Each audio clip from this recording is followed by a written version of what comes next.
2024 లేదా 25లో డిగ్రీ లేదా బీటెక్ చదివారా? సాఫ్ట్‌వేర్ జాబ్ కోసం ఎదురు చూస్తున్నారా? అయితే కోడ్ జ్ఞాన్ 100 డేస్ కోర్సులో చేరండి. జాబ్ సాధించండి. నమస్తే అండి. నేను మీ దేవరకొండ ఉమ. అక్టోబర్ 18వ తారీఖున శనివారము త్రయోదశి, శని త్రయోదశి పైగా ధనత్రయోదశి అనేటువంటిదొచ్చింది. దీని యొక్క విశేషత ఏంటి? ఆ రోజున ఏమేం చేయాలి అనేటువంటి విషయాన్ని ఒక్కసారి మనం చూస్తే కనుక అక్టోబర్ 18వ తారీఖు ఆశ్వయుజ మాసంలో వచ్చేటువంటి త్రయోదశికి అత్యంత విలువ ఉంది. దాన్నే ధనత్రయోదశి అని, ధన్‌తేరాస్ అని చాలామంది అంటూ ఉంటారు. ఈ ధన్‌తేరాస్ అంటే ఏంటి? ఆ రోజున ఏమేం చేయాలి అనేటువంటిది మనం చూద్దాం. ముఖ్యంగా ధనత్రయోదశి అంటే ధన్వంతరి స్వామికి సంబంధించినటువంటి త్రయోదశిగా పేరు ఉంది. ఈసారి శనివారము త్రయోదశి కలిసి రావడం చేత శని భగవానుడికి సంబంధించినటువంటి ప్రత్యేకతలు కూడా చాలా ఎక్కువగా ఉన్నాయి. ఆ రోజున సాయంత్రం వేళ ధనత్రయోదశి అనేటువంటిది, ఆ రోజున యమదీపము ఎలా పెట్టాలి, సాయంత్రం వేళ సూర్యాస్తమయం తరువాత ఏదైతే మీ ఇంట్లో సింహద్వారం ఉంటుందో ఆ సింహద్వారానికి కుడి పక్కన గోధుమ పిండితో ఒక ప్రమిద కింద తయారు చేసి, ఆ ప్రమిద పెట్టేటువంటి చోటన ఒక ముగ్గు కానీ ఏదైనా అలంకారము చేసి, ఆ ప్రమిదలో ఆవు నెయ్యి వేసి 3 ఒత్తులు వేసి దీపాన్ని వెలిగించండి. ఆ యొక్క దీపాన్ని యమధర్మరాజుగా భావించి ఆ స్వామిని పూజించడం, చిత్రగుప్తునితో సహా పూజించడం వల్ల యమధర్మరాజు యొక్క అనుగ్రహం చేత ఇంట్లో ఉండేటువంటి అల్పాయుష్యగండములన్నీ కూడా తొలగిపోతాయి. అసలు ఎలా తొలగిపోతాయి అని అంటే, ఒకసారి నరకలోకంలో యమధర్మరాజు వారి యొక్క భటులని అడిగారట. ఏమని అంటే, ఏమయ్యా ఇంతమంది జీవులను మీరు తీసుకొస్తున్నారు కదా, ఏ రోజైనా మీకు బాధ కలిగిందా? ఏ రోజైనా ఆయుష్ మీరు ప్రాణాన్ని తీస్తున్నప్పుడు మీకు ఎప్పుడైనా ఈ జీవి బ్రతికితే బాగుండు కదా అని అనిపించిందా అని అడిగితే, వాళ్ళు భయపడుతూ చెప్పారట, అయ్యా స్వామి, ఒకనాడు మేము ఒక జీవిని తీసుకుని వచ్చాము. అది ఎలా జరిగింది అని అంటే, దాని యొక్క వృత్తాంతం ఏమిటి అని అడగగా, ఒకసారి హంస మహారాజు అని పిలువబడేటువంటి ఒక రాజు ఉన్నారు. ఆయన చాలా గొప్పగా తన రాజ్యాన్ని పరిపాలిస్తున్నవాడే ఒకసారి దారి తప్పి వేరొక రాజ్యంలోకి వెళ్ళారు. ఆ యొక్క రాజ్యానికి మహారాజు ఎవరు అంటే హేమ. ఆయన పేరే హేమ. అయితే ఆయన ఆ రాజ్యంలోకి వెళ్ళడం చేత ఆయన సపర్యలు చేసి, అతిథి సత్కారములన్నీ చేసి, ఆయన్ని స్వాగతించి, ఆయనకి కావాల్సినవన్నీ చేసి మళ్ళీ మర్యాదపూర్వకంగా పంపించారు. వాళ్ళిద్దరికీ కూడా స్నేహభావము అనేటువంటిది చాలా బాగుంది. అయితే ఏం జరిగింది, ఈ హంస అనేటువంటి మహారాజుకి ఒక కుమారుడు జన్మించారు కొంతకాలం తర్వాత. అయితే కుమారుడు జన్మించిన తర్వాత ఆయన యొక్క జన్మ జాతకాన్ని తీసుకుని ఒక జ్యోతిష్యుని దగ్గరికి వెళితే, ఆ జ్యోతిష్యుడు చెప్పాడట, ఈ యొక్క యువరాజు పెళ్లి చేసుకుంటే కనుక పెళ్ళి అయినటువంటి 4వ రోజునే మరణించేటువంటి కళత్ర దోషం మీ యొక్క అబ్బాయి జాతకంలో కనబడుతోంది. సో ఇది తప్పదు. సో ఈ విషయం మీద మీరు జాగ్రత్త పడాలి అని చెబితే, ఆ మహారాజు అనుకున్నాడట, ఓకే మా అబ్బాయికి, మా కుమారుడికి ఏదైతే ఉన్నాడో అల్పాయుష్యగండం పెళ్ళి అయితే సంభవిస్తోంది కాబట్టి వెంటనే రాజవడ్డులను రమ్మన్నాడట. రమ్మని చెప్పి, మా కుమారుని తీసుకుని అడవిలో పెంచండి, దూరంగా తీసుకుని వెళ్ళిపోండి, మనుషులు తెలియకూడదు, ఆడవాళ్ళకి సంబంధించిన వాసన కూడా తెలియకూడదు, కామము అనేటువంటిది శరీరంలో కానీ మనసులో కానీ సంభవించరాదు, మా అబ్బాయికి వివాహం జరగకూడదు, ఎప్పుడూ కూడా పూర్ణాయుష్యుతోనే ఉండాలి అనుకున్నాడట. అయితే కర్మ ఖచ్చితంగా ఎవ్వరినీ కూడా వదిలిపెట్టదు.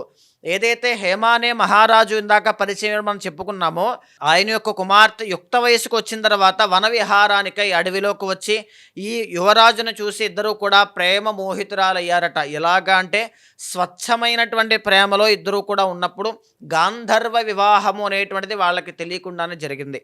ఆ గాంధర్వ వివాహం అయినటువంటి 4వ రోజునే ఆ కుమారుడు మరణించడం అనేటువంటిది కూడా జరిగింది. అయితే వాళ్ళిద్దరి ప్రేమ ఎంత స్వచ్ఛమైనది అని అంటే, యమధర్మరాజు యొక్క మాట్లాడేటువంటి భటులు ఎవరైతే ఉన్నారో ఈ యొక్క యువరాజు ప్రాణాన్ని తీసుకుని వెళ్ళేటప్పుడు వాళ్ళకి కూడా కంట్లోంచి నీళ్లు వచ్చాయట. వాళ్ళిద్దరి ప్రేమ, ఆప్యాయత, అభిమానము, అనురాగాన్ని చూసి, ఆ అమ్మాయి పడుతున్నటువంటి బాధని చూసి వాళ్ళకి కూడా కంట్లోంచి నీళ్ళు వచ్చాయట.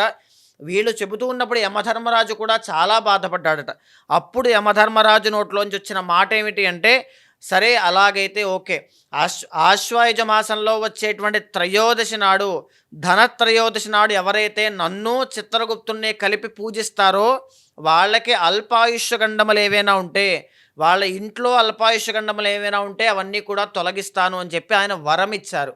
అందుచేతనే ధనత్రయోదశి నాడు తప్పకుండా ఈ దీపాన్ని వెలిగించడం, చిత్రగుప్తునితో సహా యమధర్మరాజుని పూజించడం తప్పకుండా చేయండి. చాలామంది జాతకాల్లో వాహన ప్రమాదములు 8th హౌస్ యాక్టివేట్ అవ్వడం వల్ల వస్తూ ఉంటాయి. అష్టమ శని ప్రారంభమైనటువంటి సింహరాశి, కర్కాటక రాశి వాళ్ళకి ప్రాబ్లం అనేటువంటిది కనబడుతోంది. సో ఈ 2 రాశుల వాళ్ళు 100% చేయాల్సిందే ఆ దీపాన్ని ఆరాధన తప్పకుండా చేయండి. అయితే ఆ సింహద్వారానికి ఎడమ వైపు మనం తీసుకుంటే ఆ ఎడమ వైపున ఒక రాగి పాత్ర కానీ, బింది కానీ, చెంబు కానీ అందులో నీళ్లు పోసి ఉత్తరేణి ఆకులు, తులసి ఆకులు 2 కూడా ఆ యొక్క బిందెలో వేసి ఆ బిందెనే ధన్వంతరి స్వామిగా పూజించాలి. ధన్వంతరి స్వామి అంటే ఎవరు? మహావిష్ణువు యొక్క 28 అవతారముల్లో ఒక అవతారము ధన్వంతరి అవతారము. ఆ స్వామి అనుగ్రహం ఉంటే సంపూర్ణమైనటువంటి ఆరోగ్యం దక్కుతుంది, ఐశ్వర్యం దక్కుతుంది. సో తప్పకుండా ఆ రాగి పాత్రనే ధన్వంతరి స్వామిగా పూజించి ఆ రోజు పూజ చేసినటువంటి ఆ నీళ్ళని త్రాగడం వల్ల శరీరంలో ఉండేటువంటి వాత, పిత్త, కఫదోషములన్నీ కూడా తొలగిపోతాయి. ఇంకొకటి ఏమిటి అంటే అదే రోజు సాయంత్రము ఇంట్లోనే లక్ష్మీ కుబేర స్వామికిని, మహాలక్ష్మీదేవికిని లక్ష్మీ గవ్వలు, గోమతి చక్రములని కొన్ని ఉంటాయి. వాటితో స్వామిని పూజించినట్లయితే ఇంట్లో ఉండేటువంటి ఆర్థిక సమస్యలు కానీ, రుణ బాధలు కానీ ప్రతీదీ కూడా తొలగిపోతాయి. అయితే ఆ రోజున సాయంత్రం చదువుకోవడానికి ఒక మంత్రము, ధన్వంతరి స్వామికి సంబంధించిన మంత్రాన్ని ఒకటి ఇస్తాను. దాన్ని నాతో పాటు చదువుతూ ఆ రోజున తప్పకుండా 108 సార్లు చదవండి. ఓం తత్పురుషాయ విద్మహే సుధా హస్తాయ ధీమహి తన్నో ధన్వంతరి ప్రచోదయాత్. ఈ మంత్రాన్ని 108 సార్లు ఖచ్చితంగా చదవండి. ఎవరికైతే ఆరోగ్య సమస్యలు ఉంటాయో వాళ్ళు ఈ మంత్రం చదవడం వల్ల 100% ఉపశమనం అనేటువంటిది చూస్తారు.